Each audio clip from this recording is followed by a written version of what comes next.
All right. Howdy, everybody. How are we doing today? I am up. Normally, I'm not up on a Saturday at like 9 a.m. Here we are, at least my time. But welcome aboard. My name is Jacob Walters here, and we're talking sports in Jacob's Realm with Doug Kennethan of Back Sports Page. So, what's up? How is everyone? I'm feeling good. Summer is hot, and it's football season is coming. We're 30 days away, roughly, from football, and I'm excited. Yeah, and it's that also signifies the start of the hockey season, which will start about a month and 2 weeks from now. So it will be a busier time for all of us in the sports realm. So there we go. And we got the sports equinox stuff coming up too in October or whatever. And then Yeah. that will be a lot of fun. So always a grand old time. Grand old time. So after this, I'm just gonna eat a steak and a whole bunch of bacon and stuff. So this will be a lot of fun. But Ugh. before we get today's topic is going to be the Stanley Cup final prediction. And remember last week we talked about the bold predictions and we talked about the divisional stuff, right? And we talked at length about how the biggest surprises were going to be, how the biggest surprises were going to pan out. But we also wanted to touch up on the Stanley Cup final predictions for this year. And believe it or not, there is a bold prediction in this one coming up in a little bit. But first, I wanted to talk a little bit about a certain article in Awful Announcing, and it talks about WWE and ESPN, and it's called ESPN going overboard on WWE programming, and it's talking about the 325 million annual deal that they have going on with streaming on direct to like PLEs and stuff. And they talked about 14 segments being dedicated to WWE that week, when only seven was dedicated to the Major League Baseball and five were dedicated to the NHL. Now, I get that sentiment, but here's my counter argument with that. First of all, ESPN has a contractual obligation with the WWE. So it makes perfect sense that you would want to cash in on it because, believe it or not, you want to go and promote that product. And I know that's going to frustrate a lot of traditional sports fans, but hear me out on this. Would you rather hear ESPN or Stephen A. Smith or whoever is on that program talk about Roman Reigns and Seth Rollins for about a few minutes, or would you want to hear like that spot Fox Sports like constantly glaze the Dallas Cowboys and Dak Prescott? Be honest with yourself. Be completely honest with yourself.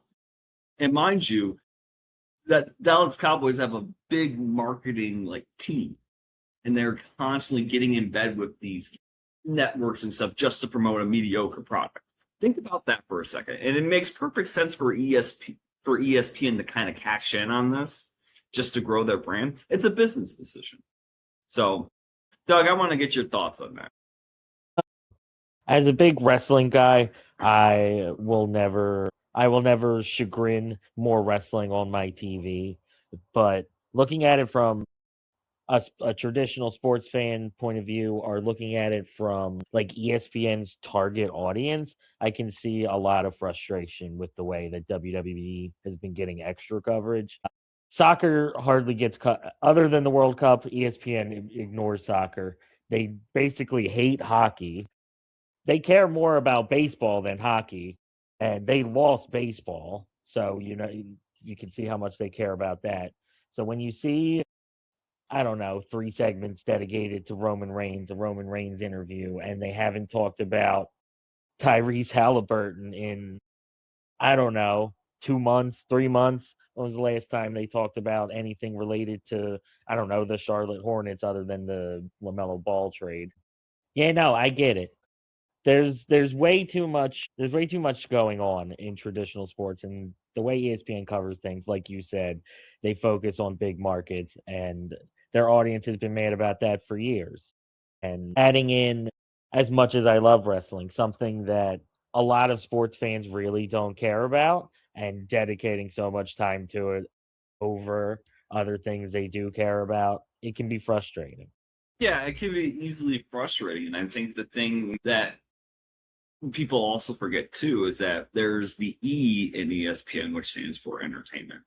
So it makes sense that ESPN would want to cash in on it. And here's the funny thing. I normally dunk on Disney and ESPN for a lot of their business decisions, and this isn't really one of them.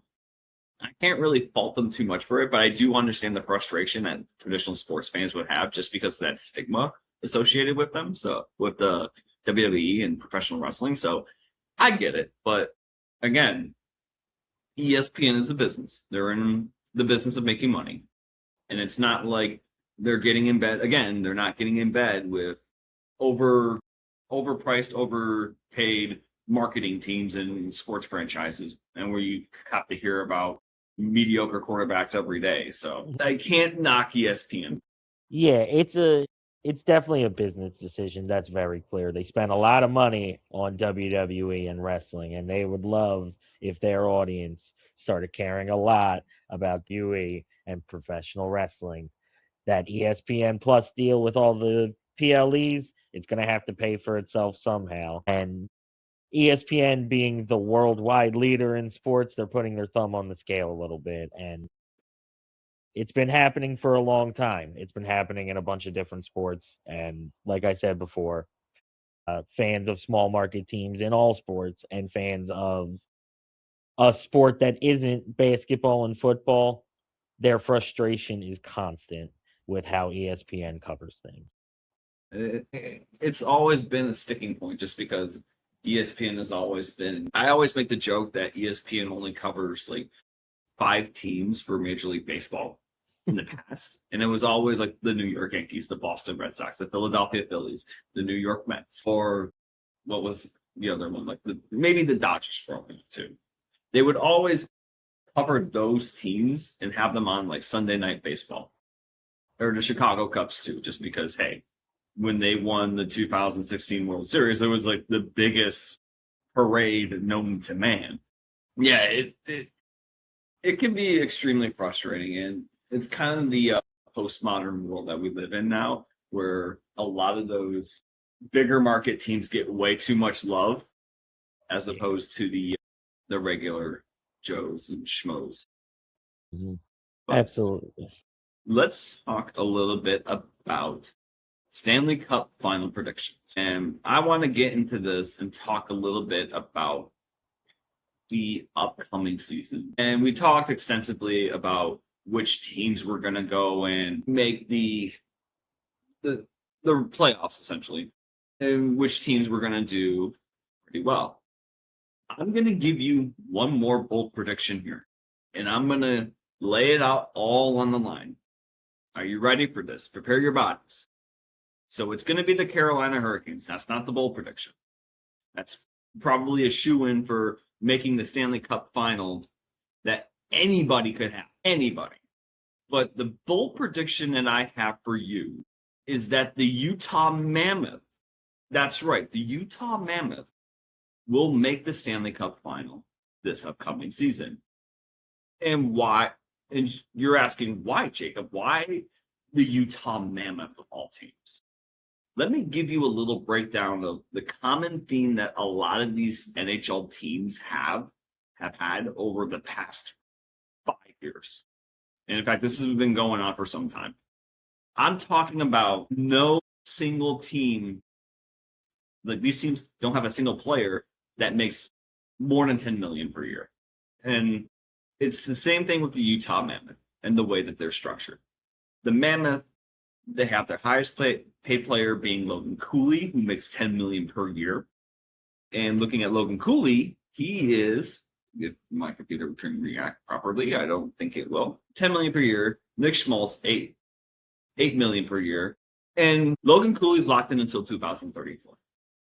Nick Schmaltz locked in until 2034. He makes 8 million per year. Clayton Keller is until like 2028, but he's 7.15. So maybe he'll get a pay bump. And then you got Dylan Gunther locked in like roughly a little over 7 million. Locked in until 2030. And believe it or not, the Carolina Hurricanes play in a similar playbook where they don't like overpaying guys. They like to build their depth. And you notice that with a lot of teams too, is that they like to build their depth. They don't like to overpay guys. They like to lock in their players a little bit and then have them stick around for longer periods of time. And it makes perfect sense because in the age of overpaying your players like Macklin Celebrini and Leo Carlson, you don't have to worry about sacrificing depth because one player is not going to win you the Stanley Cup. It's a whole team effort that will help you win that Stanley Cup. And when you look at teams like the Hurricanes, like the Panthers in recent years, the Golden Knights, the Avalanche, they all had that same theme. They all had depth and balance. And that goes with managing the salary cap perfectly. You want to manage it to a T. It to me, when teams like the Sharks and the Oilers try and cross that threshold, it hurts them. And then you're looking at them and like, wow, like why aren't we winning the Stanley Cup? Well, part of it is also that salary cap gymnastics. So you have to really think about how are we going to balance this? How are we going to make this happen? And when I look at the Utah Mammoth, they have a lot of good scoring options. In fact, they just added Vincent Trocheck over this season. So that to me is a solid add for the Utah Mammoth. And they also added Anders Lee. They also have Anders Lee too, which is a good pickup as well. I know that he's 36 years old, but still he's a good scoring option. You can't go wrong with that. So with Utah, I expect them to make the Stanley Cup final this year. Lots of good stuff. Lots of good stuff going on in Utah, Salt Lake City. And also a lot of good pieces that they can pick up. And it's a really balanced lineup. So my Stanley Cup final prediction will be Carolina over Utah. And let's go with 7 games. So let's go right there and say Carolina over Utah in 7. Bold. That is bold. Before I get into mine, I'll respond to Utah a little bit. I I like what they're trying to do. I think they've done a very good job of endearing themselves to Salt Lake City and the fan base. I think they have done a good job of keeping a lot of the good talents that they got from the switch from Phoenix, and they've done a good job of getting nice additions to the team that fit a lot, that fit well in the system and fit well in the culture. Logan Cooley and Clayton Keller, I think, are incredible hockey players. Anders Lee, as you said, is a good leadership option. I think it's going to be hard for them. I think the stink of the Coyotes still kind of lingers a little bit, and maybe a little bit of the curse from Arizona might prevent them from really reaching the potential with this group. There are things to love, though, and I wouldn't be shocked if they make a nice run. But for me, I really don't have them getting farther than the first round of the playoffs personally. I do agree with your Hurricanes prediction, though. I have the Hurricanes coming out of the East just like you. I think that's kind of everyone's lock.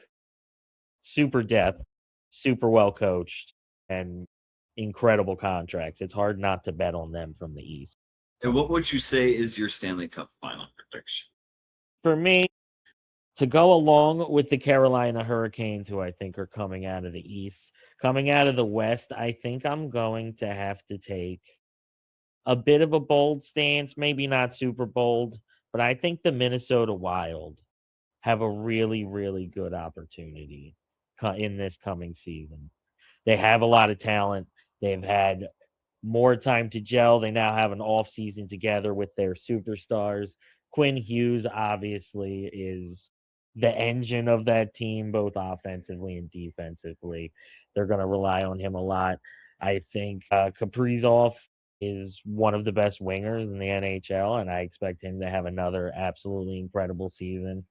I I just like what they're doing. I like what they did last year. I like keeping a lot of what they had together. I Goaltending is going to be the big thing, but I think with what they have on the blue line in front of them, I don't know how much of an issue that's going to be. So yeah, I have the Wild versus the Hurricanes, and I have the Hurricanes winning back-to-back Stanley Cups. I think 7 games sounds good, at least for my hockey-loving soul. I want to see 7 games of them in high-quality hockey. Yeah, and I think that's a fair pick to go with as well. Minnesota's a good team. They picked up a lot of good depth pieces. They have scoring on all lines. And can't go wrong with the Wild. It's just a matter of making sure everybody's healthy. And that's going to be the big thing is that, hey, are you having all your guys coming in and healthy and playing up to their potential? Would be the big question with Kaprizov. Can he stay healthy? That's going to be a big thing. Also, you got to wonder too, guys in the other guys in the Central Division, like the Colorado Avalanche, again, aforementioned Utah and Mammoth, and the Dallas Stars. You got to wonder, those teams are going to be rough to go up against. So, how are you going to mitigate that? So, look for the Wild to have a little bit of competition, but I do agree that that is a pretty easy pick to make, a layup pick right there to go with in terms of who should make the Stanley Cup final. And I think Minnesota is a slam dunk choice for many people just based on how they're structured. So can't blame you. Right. But I didn't pick the Golden Knights in this instance. In fact, I'm probably going to say it would be Edmonton versus Utah for the Western Conference final. Because here's the thing with the Golden Knights that has happened the past two times that they've made the Stanley Cup final or have gone on to win it. Every time the Golden Knights make the Stanley Cup final, the next season they usually get eliminated in the first round, usually by 7 games. And I'm not too inspired by the off season. Of course, it had to be done because you don't want to be in salary cap hell. But the point is that when you lose a scorer, and I look at the Facebook comments every day, a lot of people were questioning the goaltending, which that's a big problem too. Is that if you start questioning the goaltending and you're like, oh my God, like this is an issue, that's going to raise a red flag. So I would probably say they win one round at best before getting eliminated. And I think that Edmonton has made some good strides in the offseason. I don't think they're going to be winning a Stanley Cup, at least with this current team. Yes, and I know it's funny to say when you have Connor McDavid and Leon Draisaitl, but again, that goes back to the balance and the depth. You want to balance your team to have the best defensemen all around. You want to have good goaltending, and you want to have good forwards all around. But it has been the problem with the Edmonton Oilers is that they can't balance everything out. It's tough to do that when you have the best player in. So I went with Edmonton against Utah. Utah, I think, would win this one in 6 games. So, and as for the Eastern Conference, let's see. Who did I pick last time? I think I picked Florida. So we'll go Carolina and Florida, right? Mm-hmm. So Carolina over Florida in 6 games. Florida has that age problem, and I know that Tampa Bay has had a similar problem. They're trying to balance it out with more younger players, but at the same time, it's kind of tough to do that and win a Stanley Cup, or really a championship in any professional sport. Let's be honest for a second. When you're trying to go in and make the roster at least look a little bit younger, so I would probably have to say Carolina over Florida in 7. I don't hate it. A lot of good points. A couple of things I would love to respond to. First, I'll start with Florida. Florida, I agree on talent. They could easily find their way back into the conference finals, but I think if we're talking about injuries and we're bringing it up with Minnesota, I think Florida is another prime example of if they stay on the ice, they have a good shot, but that is a long shot that they actually end up staying on the ice. I I don't hate it. I don't hate talent wise thinking that they should be around there. I just don't trust them staying there.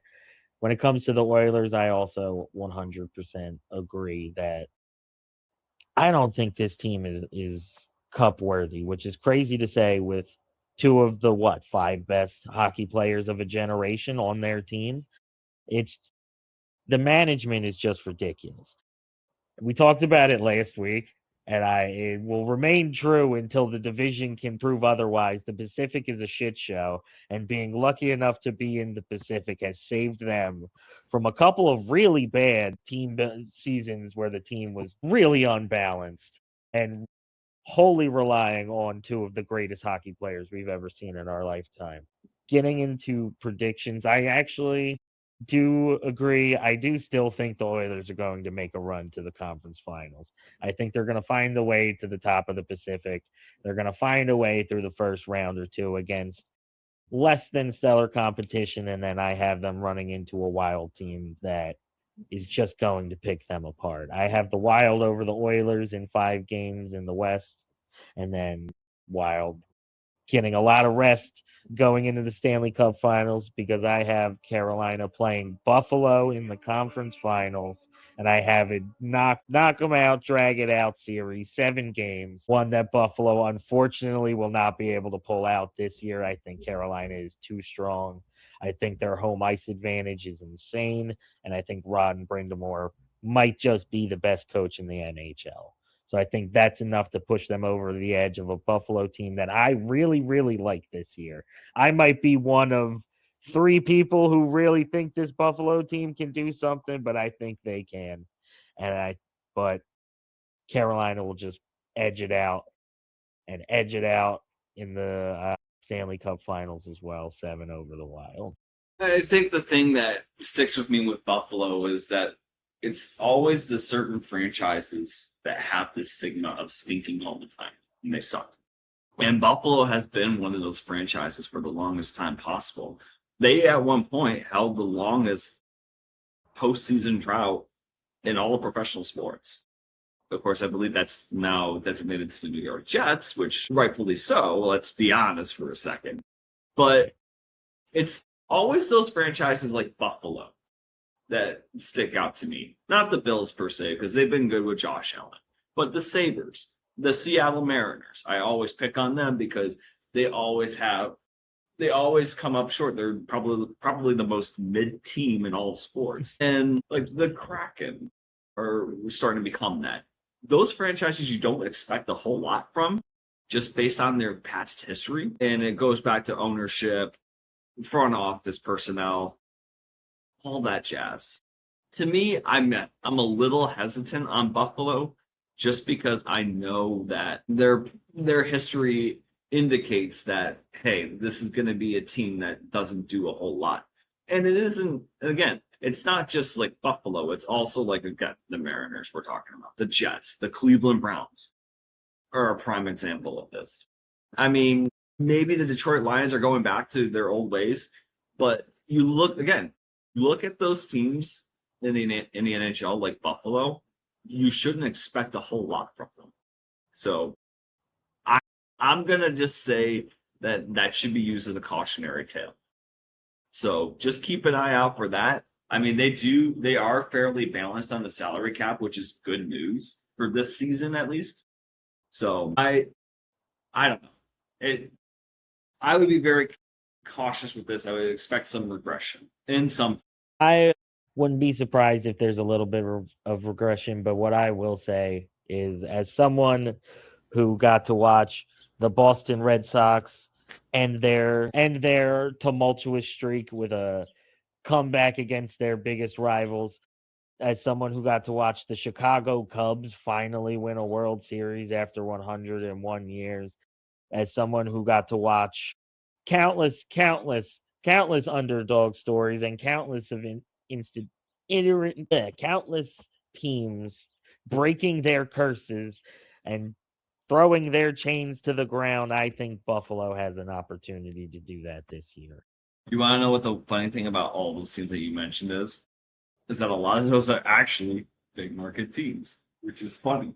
But it's also like good front office too. And when you look at like the Red Sox and the Cubs, they've had issues with front office management and personnel. Of course, there's also the voodoo curses and all that jazz. But you needed to have overall depth. You needed to have guys come in the clutch. And what better way to do that than have David Ortiz or Anthony Rizzo or Chris Bryant, who I haven't heard from in ages, but you get the point. It's about balance and depth. So keep it. Maybe Buffalo can circumvent that. I think that they do have that similar depth going on in their organization. They got a lot of young players that they're tied up with for quite a while. So that's not too big of an issue. But I'm worried that there's probably going to be a leak somewhere. Perhaps it's in the goaltending because there have been rumors like, hey, we could be going after one Connor Hellebuck, right? Maybe that's the leak that comes in there. Like the goaltending has been a problem for the Sabres in the past few years. So perhaps that happens. Wait and see on it. So wait and see. We'll see. I have faith. I have faith in a franchise that has dealt with insurmountable pain, it seems like, for most of I'm 30 years old and the 30 years I've been alive. Other than Ryan Miller, I don't know exactly what Buffalo has had to look forward to hockey-wise, but this year I think they have a lot of room for optimism. When it comes to goaltending, I like Luukkonen, but if they somehow pull off Hellebuyck and have Dahlin and Samuelson and Power in front of Hellebuyck, I think it might be an Okay. absolutely fantastic defense. If they somehow pull that off, I think they'll still be fine if they end up just going with Luukkonen, but Hellebuyck would be a solid addition. That would be a game changer. It would be an absolute game changer if they add Hellebuck. And I know that there have been talks of the postseason failures with Hellebuck, but as you saw in the Winter Olympics, that wasn't really the case. So he can perform when expected. It's just a matter of having the right personnel around him. And I think if Buffalo can somehow swing that, that's going to be a massive game changer for them. So I'm on board with that. Absolutely. So, all right. Were you going to say something? No, I was just marveling over the Buffalo roster, and Yeah, it looks pretty. It looks pretty structured. So I will say that they definitely have something good going on. Can they convert that into something more next season? That's going to be the big question. So, all right. uh, So I'm going to leave it off at that. So again, check out backsportspage.com and you can check out a lot of the news articles surrounding your favorite sports teams. You definitely get a good grip on teams like the Nets, the Giants, New York Giants, Atlanta Hawks. Definitely check all that out. And you can also go to VegasHockeyNight.com where you can get the latest news and rumors and everything in between from yours truly, Jacob Walters. And you can also check out Jacob Vegas Hockey Night on Instagram, along with Back Sports Page as well. You can also check out both Back Sports Page and Vegas Hockey Night on Twitter or the X and on Facebook as well. You can go to Golden Knights Fans, check that out, give it a like, give it a follow, everything in between, and you can do the same thing for Back Sports Page. So I am Jacob Walters here with Doug Hannafin from Back Sports Page saying so long, have a good night, and you guys stay out of trouble. Cheers.